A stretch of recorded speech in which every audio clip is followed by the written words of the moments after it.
Dan bapak-bapak yang kami muliakan, izinkan kami menyampaikan sedikit hal terkait dengan PPG ini. Yang pertama, ucapan terima kasih kami pada UIN Sumatera Utara tentunya sebagai LPTK yang sudah menyelenggarakan mungkin yang kelima ini Pak ya, periode kelima PPG yang sudah dilaksanakan di LPTK UIN Sumatera Utara, dan alhamdulillah pada tahun ini tingkat kelulusan kita, kalau tahun kemarin masih pada takaran 69%, sekarang ini alhamdulillah lulus pada angka 85,9%. Ini tentunya suatu kemajuan yang signifikan bagi kita bersama.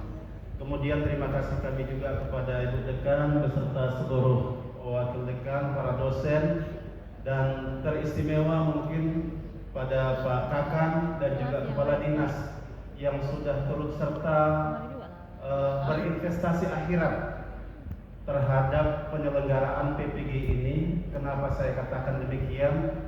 Karena khusus mungkin untuk PPG Pendidikan Agama Islam tahun depan Pak, anggaran dari APBN ini tidak ada lagi. Ini murni dari PDP dan juga dari APBD diharapkan. Perlu kami laporkan kepada bapak-bapak kepala dinas, kenapa perlu sinergitas ini?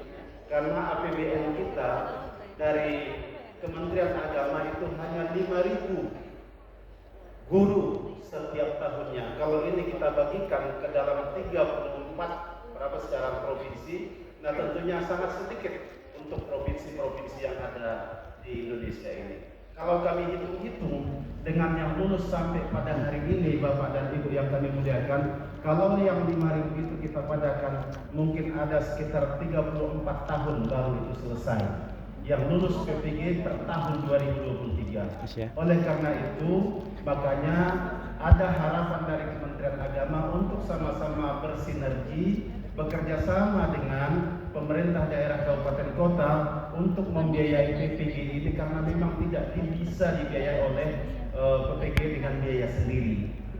Dan kami mohon pemahaman kita semua, Bapak Kepala Dinas, bahwa guru PAI ini adalah guru Bapak, guru Pemda, guru yang diangkat dan digaji oleh pemerintah daerah. Dan kemudian di luar tentunya guru madrasah, itu murni menjadi bagian dan tanggung jawab Kementerian Agama. Nah, karena ini guru dari Pemda yang diangkat Pemda dan usernya juga Pemda, maka apa yang menjadi kontribusi dari Kementerian Agama? Kementerian Agama, Bapak dan Ibu, ketika Pemda mengalokasikan APBD sebesar 5 juta untuk setiap guru yang ikut PPG, Kementerian Agama akan memberikan TPG-nya setiap bulan sampai mereka ini pensiun, tidak meminta kepada pemerintah daerah. Nah, tentunya Bapak dan Ibu, apa yang sudah Bapak dan Ibu lakukan, Bapak Kepala Dinas yang kami hormati, ini merupakan investasi akhirat bagi kita bersama. Pahami, mari kita pahami bersama Bapak dan Ibu. Karena saya juga dari guru Pak, tapi bukan bego ya, bukan bekas guru maksud saya. Bukan sedikit dari guru-guru kita ini yang penghasilannya 300.000 dari profesi guru. Tidak sedikit Pak. Makanya ketika mereka sudah disertifikasi, insya Allah bagi mereka yang masih non PNS, Kementerian Agama akan memberikan 1,5 juta setiap bulan. Tetapi anehnya kadang-kadang ketika di sekolah, inilah yang menjadi gaji mereka di sekolah masing-masing. Zolim, benar zolim. Saya mengatakan itu karena memang Bapak dan Ibu, mereka ini yang sudah lulus PPG ini merupakan hak mereka sebagai guru profesi, sebagai guru profesional maksud saya. Nah, tolonglah Bapak-bapak Kepala Dinas, mari kita kawal ini Pak. Jangan yang 1,5 juta ini menjadi gaji mereka. Tolong ini kita pahami. Juknis memang ada yang seperti itu. tetapi kadang-kadang kan bisa kita topang dengan peraturan bupati. Saya paham betul tentang itu karena saya 14 tahun jadi kepala kantor Kementerian Agama Kabupaten Kota. Paham? Saya bukan dalam rangka ini, maksud saya karena ini bagian dari keluarga besar kita. Mari sama-sama kita bangun ini. Kita bangun ini, Pak. Kemarin saya di Langkat juga nyampaikan itu ke Pak Bupati, Pak tolonglah. Nah, Pak Bupatinya, akan kita buka ruang. Di mana itu sekolahnya, kata beliau. Jadi untuk asahan dan juga batubara, saya kira luar biasa Bapak dan Ibu yang kami muliakan kontribusinya untuk ini. Insya Allah dari Serang juga mudah-mudahan Bapak akan menyusul dengan ini. Tahun depan Langkat juga akan menyiapkan 192 untuk dibiayai oleh APBD. Kemudian Mandiri Natal sebesar 242 orang juga akan mereka biayai, karena mereka tahu bahwa mereka ini guru-guru PAI kita ini adalah guru dari pemerintah dan yang diangkat serta usernya adalah pemerintah daerah. Ini mungkin sekedar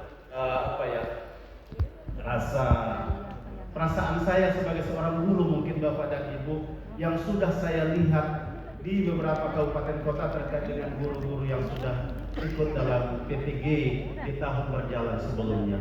Dan saudara-saudara kami para guru profesional, insya Allah nanti kalau sertifikatnya sudah keluar di bulan ini dan belum masuk di 2024, insya Allah akan bisa kita bayarkan di Januari tahun 2024.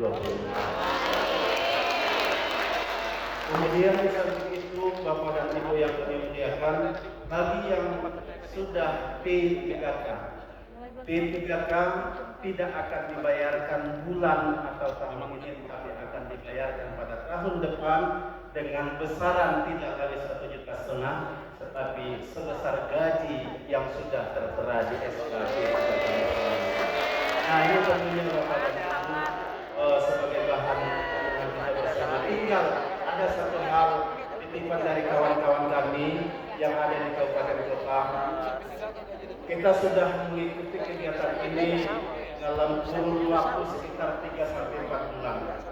Sudah lulus UPI. Kemudian sesuai dengan Undang-Undang Nomor 14 Tahun 2005 tentang guru dan dosen, khususnya di pasal 8 itu ya, kita sudah menguatkan kompetensi di bagian kompetensi pedagogik, kompetensi profesional utamanya Bapak dan Ibu, dan kompetensi sosial. Kami sangat berharap pada kita yang hadir di sini, tolong jangan kaya di metodologis tetapi miskin di substansi. Ini mohon di Bapak dan Ibu yang kami muliakan. Mohon kita pahami, kadang-kadang kita kaya di retorika tetapi miskin di kinerja. Bisa kita pahami maksudnya mungkin ya. Nah, maksud saya guru-guru agama ini, Bapak dan Ibu yang kami muliakan, karena tanggung jawab pendidikan agama ini ada di kita, maka komponen yang ada di dalamnya ada Al-Quran, hadis, akidah, akhlak, fikih, dan sejarah kebudayaan Islam. Nah, oleh karena itu kami sangat berharap, khususnya bagi guru PAI, buatlah laboratorium pendidikan agama Islam di sekolah masing-masing. Tidak harus ada ruangan khusus, musola bisa kita manfaatkan. Kenapa?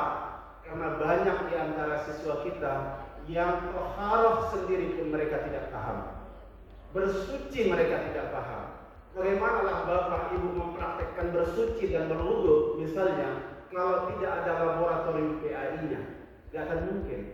Bagaimana mempraktekkan mandiri ladah atau mungkin mandi nifas, atau juga mandi pasca haid misalnya Bapak dan Ibu, atau mungkin mandi sesudah ada yang mimpi basah pada waktu malam bagi anak-anak kita, kalau ini tidak ada.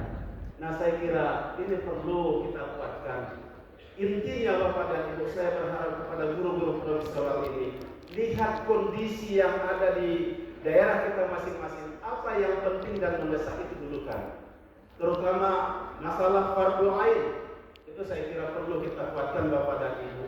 Dan di samping itu tentunya menyangkut tentang akhlakul karimah. Saya kira ini Bu dan Prof yang bisa saya sampaikan. Sekali lagi Bapak dan Ibu yang kami muliakan, saya sangat berharap kepada kita Jangan banding-bandingkan dirimu dengan orang lain, karena matahari dengan bulan juga mereka tidak mau diperbandingkan.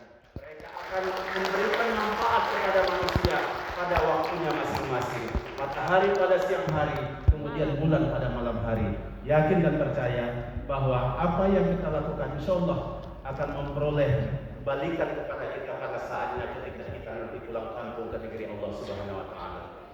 Saya sangat berharap kepada kita sekali lagi, banggalah menjadi guru pendidikan agama Islam, dan mari masing-masing Bapak dan Ibu kita jaga alma mater kita ini, UIN Sumatera Utara. Saya alumni dari sini, Bapak dan Ibu yang kami muliakan. Meskipun S1 saya ada 2, saya pendidikan fisika di IKIP, saya juga S2 sama Pak Jumakir ya, di S2 administrasi pendidikan juga di Unimed, S3-nya juga di Unimed. Tapi yang membuat saya seperti ini adalah UIN Sumatera Utara. Itu yang saya lakukan. Demikian yang dapat kami sampaikan. Mohon maaf kami atas segala kekurangan dan keilapan. Billahi taufiq wal hidayah. Wallahu muwaffiq ila aqwamit thoriq. Assalamualaikum warahmatullahi wabarakatuh.